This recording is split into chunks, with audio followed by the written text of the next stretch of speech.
Hey there guys, welcome to Chewing with Greg. I'm your host. Think about it, Greg. In this series we'll be talking about stuff like, obviously, my favorite, chewing tobacco, my other favorite, fishing, martial arts, random stuff in general that I pick up off God knows where. Anyway, that's the stuff we'll be talking about. If you don't like the stuff we'll talk about, click the red X. How's it going? Take it easy, guys. My name's Greg. As usual, we'll be reviewing different types of chew. Alright? And, wait, you can't see my face that well? No. I'm just that good looking. Anyway, alright, time to chew. Alright. If you motherfuckers don't know what chewing tobacco is, you're a goddamn retard. Because you're looking up Chewing with Greg. Chewing tobacco. Chewing tobacco. Right here. Right here. Not this thing. This thing. Chewing tobacco. This is a Coleman. It's an LED light. It's a lamp thingy. And it's a lot lighter than this lamp. This lamp, obviously, you can't see shit with it. So, after that, can you see my face better now? No, never. Better? You can keep it down by your sides. Alright. Today we're going to be chewing Grizzly Long Cut Wintergreen. It's one of my favorites, Grizzly Long Cut.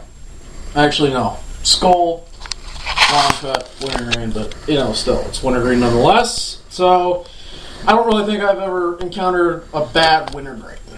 But, anyway, today, different chewing tobaccos I have tried over the past week or so. Skoal just came out with their new tin label. I think I might have one of the new tins on me. I can pull that out. Yeah, right there, Skoal Extra. They got that new little, they got that raised up, the Skoal label has been raised on that. So, you got a Skoal, that old Skoal circle thing. It's still raised up, but they've got the Skoal kind of pops out at you like firecrackers. Alright. Skoal, wintergreen, long cut. This is my favorite shit. Skoal Extra, technically, but it's Skoal nonetheless. 100% made in the USA, unlike Grizzly or Shithorn or any of that. I did try. Throw this dip in real quick.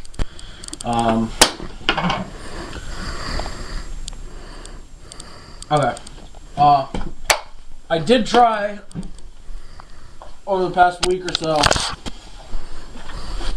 I bought 2 tins of, oh hell, what was it? Do you remember? Southern Blend.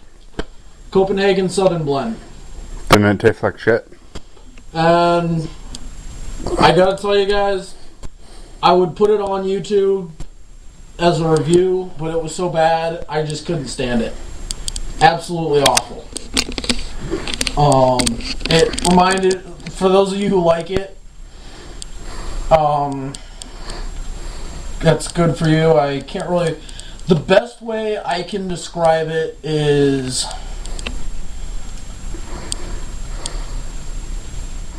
it's kind of like, the Skoal Southern Blend's like putting a, it's like putting dirt and leaves, putting them together, grinding them up until they've tasted, you know, they're kind of like in fall, and it's kind of a fall taste almost. But it tastes like a handful of dirt, put it in your lip, and mix it in with some leaves, and that is the smell you get when you smell Copenhagen Southern Blend. Maybe, well, I don't have any money, so if we go to the movies today, maybe I'll sport some chewing tobacco money and we'll do a quick little one while I'm, the Southern Blend while I'm driving. But, anyway, it tastes like dirt and leaves mixed together, and then it's mixed with chewing tobacco. It's absolutely disgusting. That is one of the reasons I've never chewed Copenhagen. I've never had a good experience with Copenhagen. Never. In my entire life of chewing, I've never had a good experience with the stuff. Really? Money? Just keep going. Okay. Anyway, so then I went and tried the new Skull tin they have out. It's like an orange tin. I believe it's called the Original Blend. I don't think it really is the Original Blend. I just think that's a name they called it. Because it's definitely not an original blend. It tastes kind of like it's a really sugary sweet taste. It tastes like peach, and it kind of tastes in between the peach blend of Skull and almost like an appley crisp taste, almost, but more peach than apple. I would really recommend it. It's a really good Skull. It's really good. It's a Skull Extra Original Blend. It's like an orangish tin. It's a really cool looking tin. I definitely want to buy another one. It makes me want to go back to it. I will use it when I get paid. Actually, I'm getting paid tomorrow, so it's good. Right. Just started a new job and I work at a hospital now, so I can't chew while I'm on the premises. So once I get there, I gotta throw out my dip when I'm done in my car and put one back in when I'm leaving the facility because I work at a hospital in the kitchen. So, I get to help people like that, so it's, there are some old people in there. I can't get into details though because it does the patient contract thing, so I can't talk anymore about it. Sorry if you guys like that type of stuff. Can't do it, can't spill it, don't kiss and tell, whatever you want to call it. But, yeah. That would be the chewing tobacco side. But right now, what I'm tasting is a really overwhelming type of mint from the Skull Extra. They must have done something. It's kind of a burn, but it's a good burn. It's part of the experience for me. I'm kind of trying to separate the spit, the chew, and the spit right now because I don't have a spittoon or a spitter on me at all. So I'm trying to hold off as much as I can. But, yeah, as for fishing, went fishing today, caught bass. I was just fishing in a local pond. They've got, I just wanted to see what I could catch. I actually hooked into a pike today, guys. Pike was it was a real nice sized pike for the pond I was at, 40th Street Pond. I've never seen a pike that big in 40th Street. I barely even see the pike in 40th Street.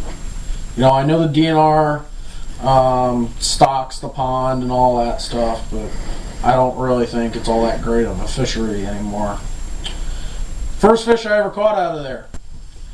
It inhaled a Rapala. The whole Rapala lure. It was about it was about that sized Rapala. So it was about a good 3 inches of a Rapala. It was something. It was one of those sinking crankbaits that it doesn't have lip on it. It's got that flat head and it just kind of swims kind of weird. It's got the hooks up on the top where you can put your clips on and all that, and it just spins down and kind of wobbles. But it inhaled it, and I was surprised because the bass was less than a pound. It was probably a 14-ounce bass. You know, I mean, 14-ounce bass. I mean, come on, think about it.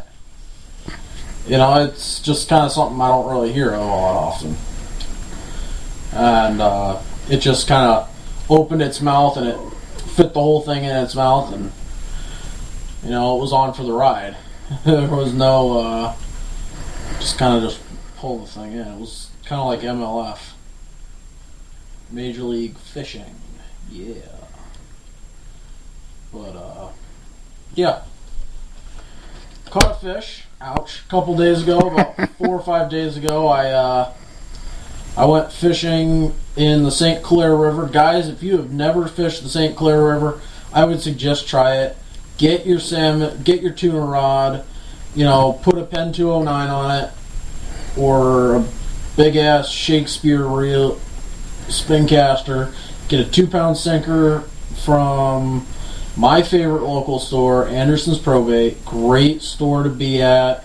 Guys are really knowledgeable of what you need down at the St. Clair River if you're fishing from shore. You know, it's I'm not going to lie to you.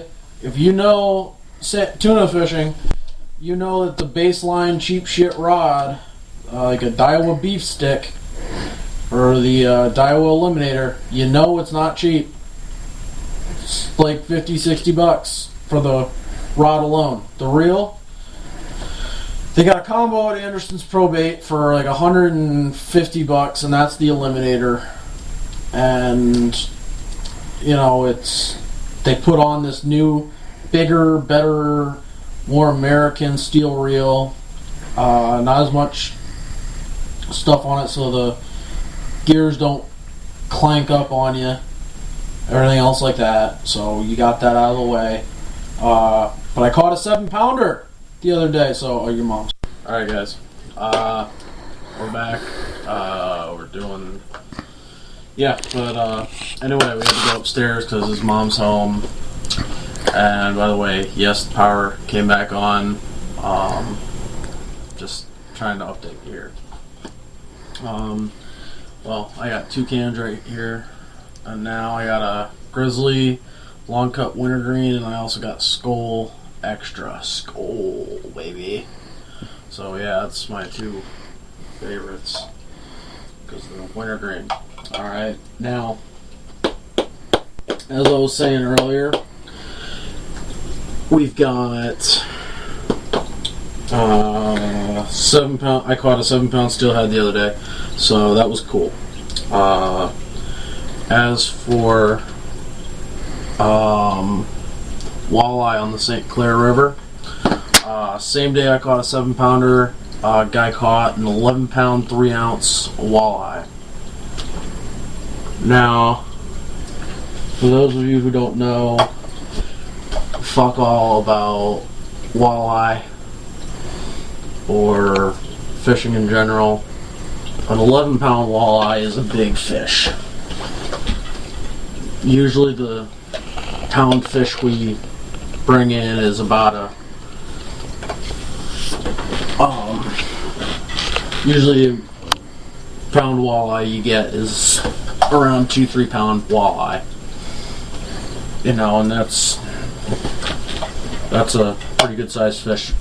It'll run you about 20 some inches.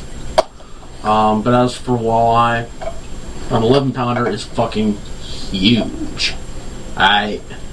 Just absolutely beastly. It's just one of those things you don't hear of ever. Also, word's gotten out that, you know, check my facts if I'm wrong. But I do believe someone broke the Michigan State record for walleye. Now, I don't know if it's true. Last year I heard they broke the catfish record for channel cats here, and it was like a 200-pound cat and all this other stuff. And I don't know if it's true. I don't believe it is because I haven't seen any changes on the rule book. I'm just letting you know what I heard. I'm not believing someone caught over 17 pounds 3 ounce walleye. You know, that's the current state record for walleye is 17 pounds 3 ounces. So if you exceed that 17 pounds 3 ounces, you just caught Michigan State record. As for everything else, man, this shit burns. Did I put in the do you know which one I put in? I think you put in the Skull Extra. The one that you said earlier was the one burning. Man, that's not burning. But yeah, it's a big burn. As for mud jugs, guys,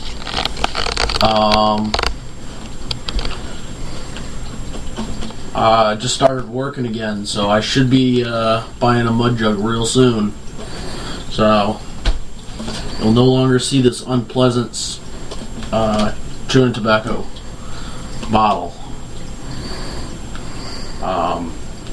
As for cool, for all you guys who fish, another real good thing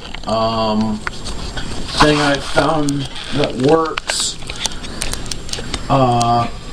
You know, if you're in the Great Lakes, you know, you got the Great Lakes trolling rigs and all that, and you got your cannonballs, your deep divers, your dipsies, and you got a lot of them. But another great technique of fishing is whipping. I have not talked about whipping a lot. Actually, I've never talked about it on the show, I think. So, but whipping, it's a great, you know, if you're not into the whole, just let the rod sit, get on a boat, start whipping. I'm telling you right now, right around now in the spring, you'll get a lot of fish whipping, guys. You'll also, you know, I'm also finding myself as I go on, I'm becoming a lot more versatile in the ways I fish, things that I want to try for fishing. You know, I'm still young, I'm still in my 20s, but that's just another great way. You know, I know a lot of guys who chew, they love to hunt, they love to fish, they love that whole deal. You know, it's the outdoors. It's just getting closer to everything.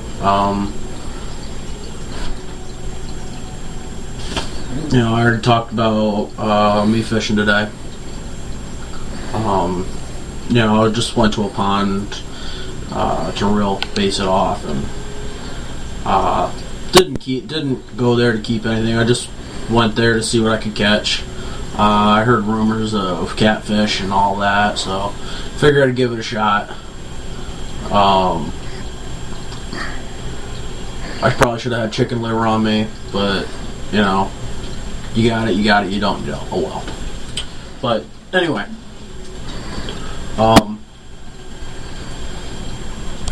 but yeah, whipping, it's another good thing. Chugging, it's another thing to call it.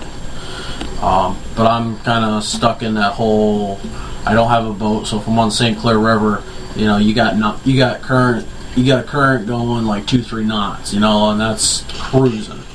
You know, that, to give you an example, you got your regular stream going like that, St. Clair River, you're going like that. Pretty much it's just 2-3 knots. Whoop. That's how easy it is. And doing that, you need a 2-pound sinker. Throw it this way, that 2-pounder will hit the bottom coming here. So you gotta aim at like a 45-degree angle of where you're actually aiming. And then you'll hit square on. it's just a great way to do things up, you know. The things you'll need: a net. You're not going to need your average net. You're going to have to get a 14-foot extension, and I believe Ranger makes them. It's the 14-foot extension pole with everything else. It's a great pole, very durable. You can beat it up a lot, and it won't bend or break or anything like that. Because that's the thing I run into a lot is you get these cheap nets with the 14-foot extension. That's just that round one, and I don't remember who makes them. It's cheaper. It might be a cheaper version of the Ranger, but it's not durable enough. You know, I'm a guy who will go out every single day to the river, and at the end of the day, that net will bend eventually. It happens, you know. So I want something that's durable. I want something that's strong, something you can beat up a lot. You know, if you catch a big fish on it, you can get it in. Another thing is, I'm also planning on fishing for sturgeon this year. I'm gonna go down to a town called Algonac and fish for sturgeon there. Now, if anybody knows how to fish for sturgeon, I'd like to hear from you.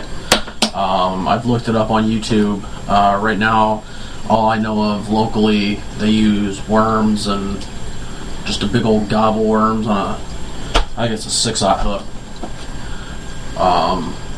But, you know, I really don't know. I know it's gobble worms and that's how they do it, but I don't know anything other than that. So, I also have heard,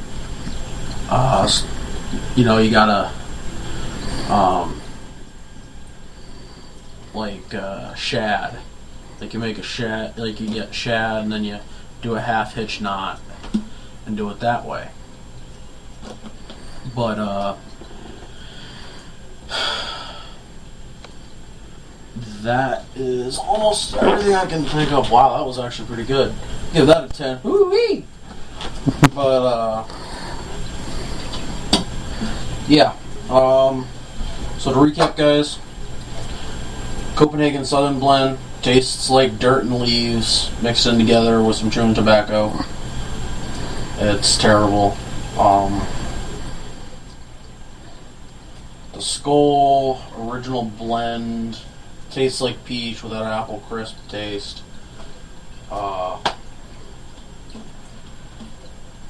It's pretty much it, man. Alright, guys, I'll see you next time. Alright, guys. That is it for this episode of Chewing with Greg. I would love to hear questions, comments, stuff we should do. We're hoping we can do something like out of this world crazy, but nothing lethally crazy. But anyway, take it easy, guys.